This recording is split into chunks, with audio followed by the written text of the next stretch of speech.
नमस्कार दोस्तों, स्वागत है आपका अपने YouTube channel youth study point पर।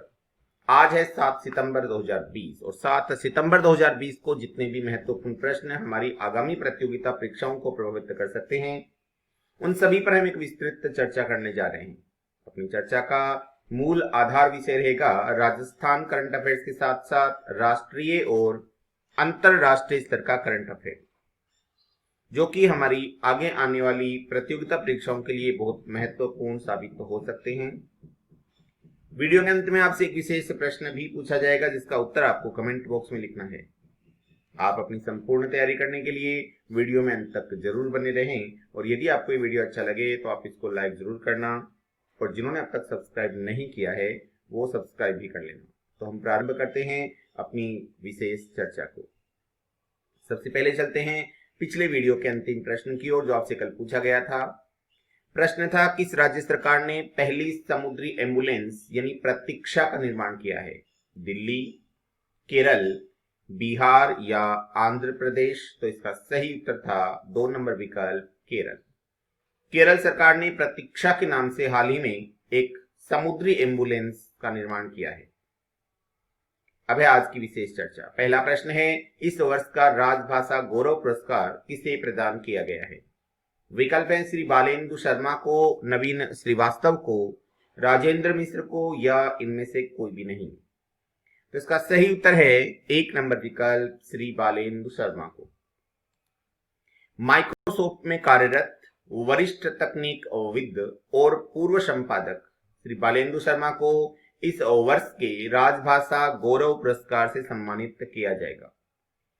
14 सितंबर को हिंदी दिवस के उपलक्ष्य पर दिल्ली के विज्ञान भवन में आयोजित एक समारोह में इन्हें यह पुरस्कार राष्ट्रपति श्री रामनाथ कोविंद के द्वारा प्रदान किया जाएगा। यह पुरस्कार विज्ञान और टेक्नोलॉजी के क्षेत्र में लिखी गई श्रेष्ठ पुस्तक के लिए प्रदान किया जाता है। इसका चयन गृह मंत्रालय के राजभाषा विभाग द्वारा किया जाता है। श्री बालेंदु शर्मा ने दिव्यांगों के लिए तकनीक नामक एक पुस्तक लिखी है, यानी पुस्तक का शीर्षक है दिव्यांगों के लिए तकनीक। इसी के लिए इन्हें यह पुरस्कार प्रदान किया गया है। श्री बालेंदु ने कहा है कि यह पुस्तक अपने आप में हिंदी भाषा के लिए लिखी गई एक विशेष पुस्तक है, जो इस विषय की पहली ही पुस्तक है, यानी इससे पहले इस विषय पर कोई पुस्तक हिंदी भाषा में नहीं लिखी गई थी। इसके बाद है आज का दूसरा प्रश्न। राजस्थान के कितने किलो में, यानी कितने किलो की रिपोर्ट यूनेस्को को भेजी जाएगी, जिन्हें 2013 में विश्व विरासत का दर्जा दिया गया था? विकल्प हैं 3, 4, 8 या 6। तो इसका सही उत्तर है नंबर 4, 6। राजस्थान के 6 किलो की रिपोर्ट यूनेस्को को भेजी जाएगी। विशेष चर्चा करें तो राजस्थान में आमेर सहित 6 किलो को 2013 में विश्व विरासत का दर्जा प्रदान किया गया था। अब तक इनके संरक्षण के लिए क्या क्या कार्य किए गए हैं एवं आगामी 5 वर्षों में इसके विकास के लिए क्या किया जाना है, इसकी रिपोर्ट इसी वर्ष यूनेस्को को प्रदान की जानी है, ताकि उसी आधार पर इसके लिए बजट का निर्धारण किया जा सके।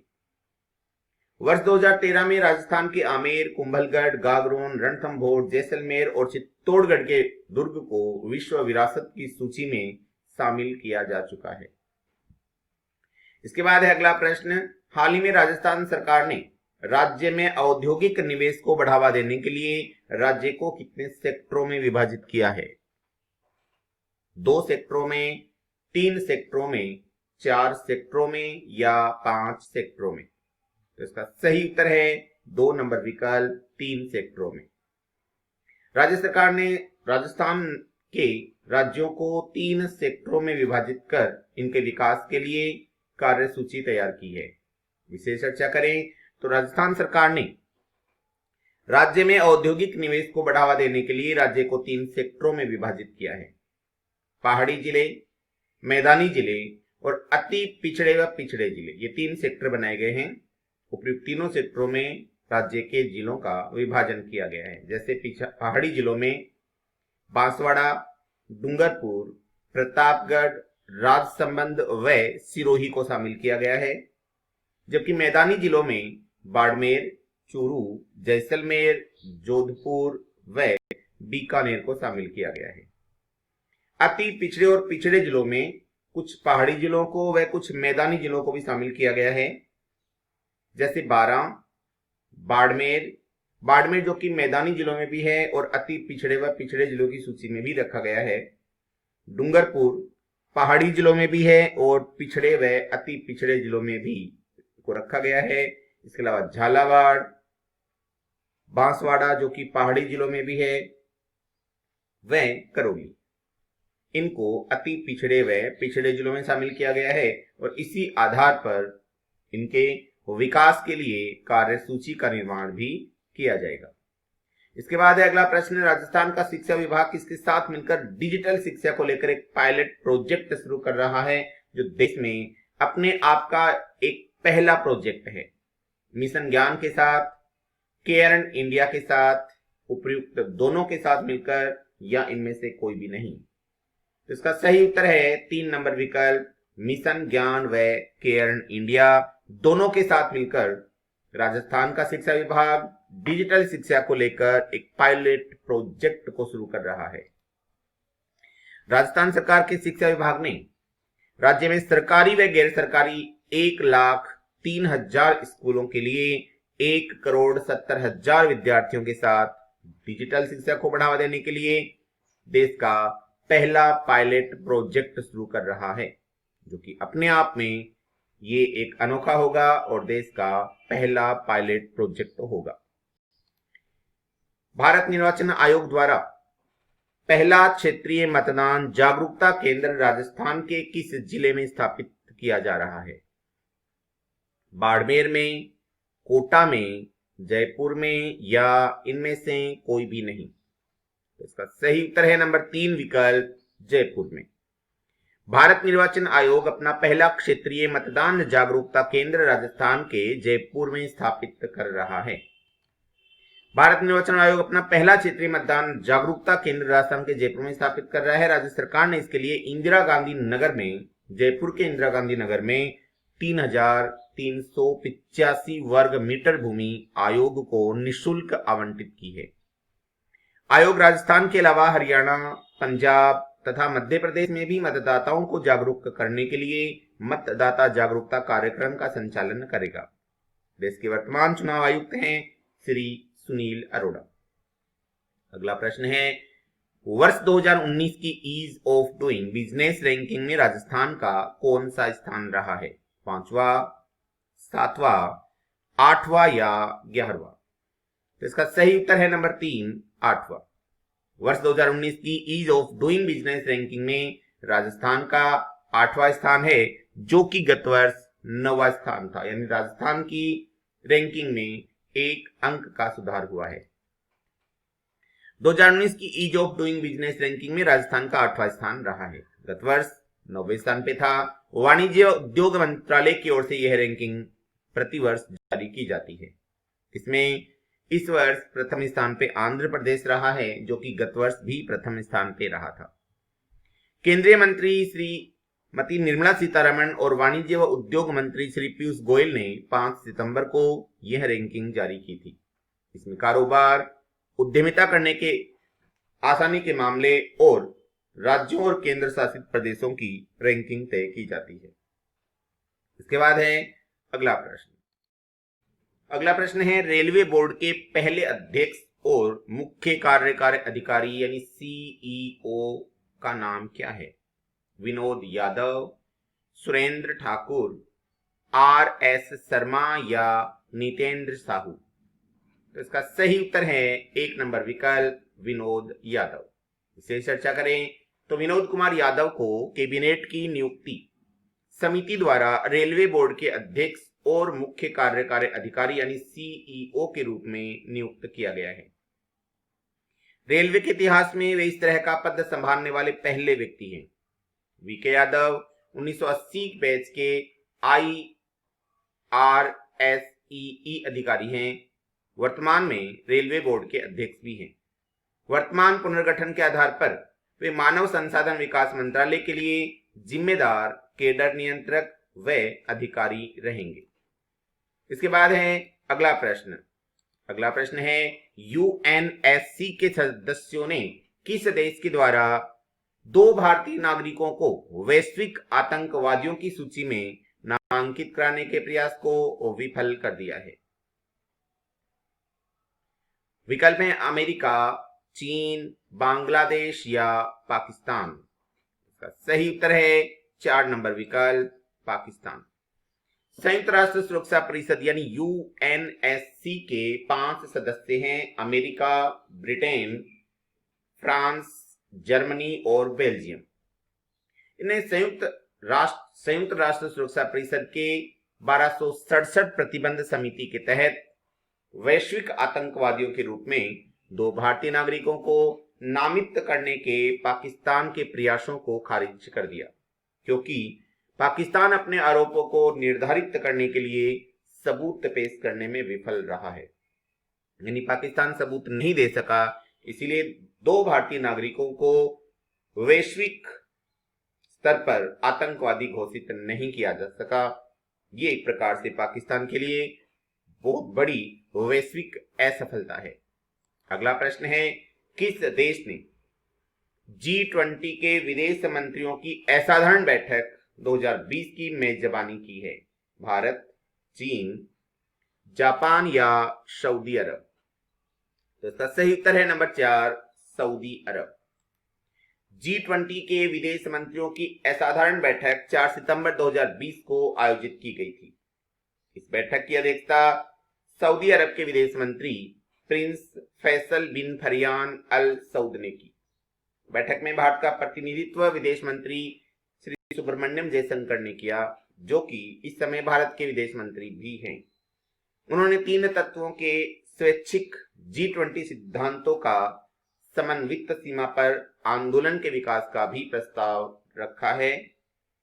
अगला प्रश्न, किस देश की नौसेना को दुनिया की सबसे बड़ी नौसेना हाल ही में घोषित किया गया है? भारत, चीन, अमेरिका या रूस? तो इसका सही उत्तर है नंबर 2 चीन। चीन ने अपनी नौसेना को दुनिया की सबसे बड़ी नौसैनिक फौज बना ली है। इसका खुलासा पेंटागन ने अमेरिकी कांग्रेस को एक विस्तृत रिपोर्ट में किया था। चीन के पास अभी 350 युद्धपोत हैं और पनडुब्बियां हैं। इनमें से 130 से ज्यादा तो सरफेस कॉम्बैट से हैं, जबकि अमेरिका के पास सिर्फ 293 युद्धपोत ही हैं। हालांकि अमेरिकी युद्धपोत चीन से बहुत अधिक आधुनिक हैं और युद्ध करने में अत्यधिक सक्षम भी हैं। अगला प्रश्न है, हाल ही में किसने Aditya Birla idea payments bank के बैंकिंग कार्यों को बंद कर दिया? वर्ल्ड बैंक ने, स्टेट बैंक ऑफ इंडिया ने, भारतीय रिजर्व बैंक ने या एशियाई विकास बैंक ने? तो इसका सही उत्तर है नंबर 3 भारतीय रिजर्व बैंक ने। तो हाल ही में भारतीय रिजर्व बैंक ने Aditya Birla idea payments bank के बैंकिंग कार्यों को बंद कर दिया है। विशेष चर्चा करें तो बैंकिंग नियमन अधिनियम 1949 के तहत Aditya Birla idea payments bank अब बैंकिंग कंपनी के रूप में समाप्त हो गया है। यह कंपनी द्वारा स्वैच्छिक एक कारोबार था जिसको बंद किया गया है। कंपनी के कारोबार का अनिश्चित परिस्थितियों का शिकार होना बताई गई, जिससे उनके आर्थिक मॉडल को अव्यावहारिक बना दिया। Aditya Birla idea payment bank ने भुगतान बैंक ने कंपनी के रूप में वर्ष 2017 में रिजर्व बैंक से बैंकिंग व्यवसाय के लिए लाइसेंस प्राप्त किया था। 2017, आप इसमें थोड़ा ज्यादा लिखा गया है तो आप इसको 2017 ही मानेंगे, यानी ये नहीं है, सिर्फ 2017 मानेंगे। तो 2017 में रिजर्व बैंक से बैंकिंग व्यवसाय के लिए लाइसेंस प्राप्त किया था और फरवरी 2018 में अपना व्यवसाय समाप्त किया था, जिसको हाल ही में रिजर्व बैंक ने समाप्त घोषित कर दिया है, यानी बैंकिंग के रूप में इसे निरस्त कर दिया है। इसके बाद है वन लाइनर कुछ विशेष तथ्य। विशेष तथ्यों में है, वह तूफान जो 5 सितंबर को जापानी ओकिनावा द्वीपों पर पहुंचा है उसका नाम क्या है? तो सही उत्तर है हेसेन। जापान में 5 सितंबर को पहुंचने वाला तूफान है हेसेन, जो कि ओकिनावा द्वीपों पर पहुंचा है। दूसरा कथन, फ्रांस के बाद दूसरा यूरोपीय राष्ट्र जिसने हिंद प्रशांत क्षेत्र के लिए रणनीति अपनाई है तो उसका नाम है जर्मनी। फ्रांस के बाद दूसरा यूरोपीय राष्ट्र जिसने हिंद प्रशांत क्षेत्र के लिए रणनीति अपनाई है जर्मनी। जिन राष्ट्रों द्वारा हिंद प्रशांत क्षेत्र के लिए रणनीति का गठन किया गया वो कौन कौन से देश हैं, तो वो हैं संयुक्त राज्य अमेरिका, जापान, ऑस्ट्रेलिया और भारत। अब हम बात करेंगे बिजनेस रिफॉर्म एक्शन प्लान की, यानी BRAP, business reform action plan 2019। तो BRAP 2019 में रैंकिंग में उत्तर क्षेत्र में सर्वश्रेष्ठ प्रदर्शन करने वाला राज्य रहा उत्तर प्रदेश। BRAP 2019 रैंकिंग में पूर्वी क्षेत्र में सर्वश्रेष्ठ प्रदर्शन करने वाला राज्य रहा झारखंड। BRAP 2019 में रैंकिंग में पश्चिमी क्षेत्र में सर्वश्रेष्ठ प्रदर्शन करने वाला राज्य रहा है मध्य प्रदेश। BRAP 2019 में रैंकिंग में दक्षिणी क्षेत्र में सर्वश्रेष्ठ प्रदर्शन करने वाला राज्य रहा है आंध्र प्रदेश। BRAP 2019 में रैंकिंग में उत्तर पूर्व क्षेत्र में सर्वश्रेष्ठ प्रदर्शन करने वाला राज्य रहा असम, और इसी में सर्वश्रेष्ठ प्रदर्शन करने वाला केंद्र शासित प्रदेश रहा है दिल्ली। इसके बाद हम बात करेंगे एक भारत श्रेष्ठ भारत की। तो एक भारत श्रेष्ठ भारत के तहत गोवा में इस राज्य के साथ जोड़ा बनाया है वो झारखंड के साथ, यानी एक भारत श्रेष्ठ भारत के तहत गोवा ने झारखंड के साथ अपना समूह है यानी जोड़ा बनाया है। एक भारत श्रेष्ठ भारत के तहत सिक्किम ने किसके साथ जोड़ा बनाया है, तो सिक्किम ने दिल्ली के साथ जोड़ा बनाया है। और एक भारत श्रेष्ठ भारत के तहत मध्य प्रदेश ने मणिपुर और नागालैंड के साथ एक समूह है यानी कि जोड़ा बनाया है। अब है आज का अपना विशेष प्रश्न जिसका उत्तर आपको कमेंट बॉक्स में लिखना है। आज का प्रश्न है संयुक्त राष्ट्र संघ द्वारा सम्मानित सुनील यादव का संबंध राजस्थान के किस जिले से है? जयपुर, जोधपुर, अलवर या भीलवाड़ा। इसी के साथ अपनी ये चर्चा यहीं पे समाप्त होती है। कल पुनः मुलाकात होगी, तब तक के लिए जय हिंद।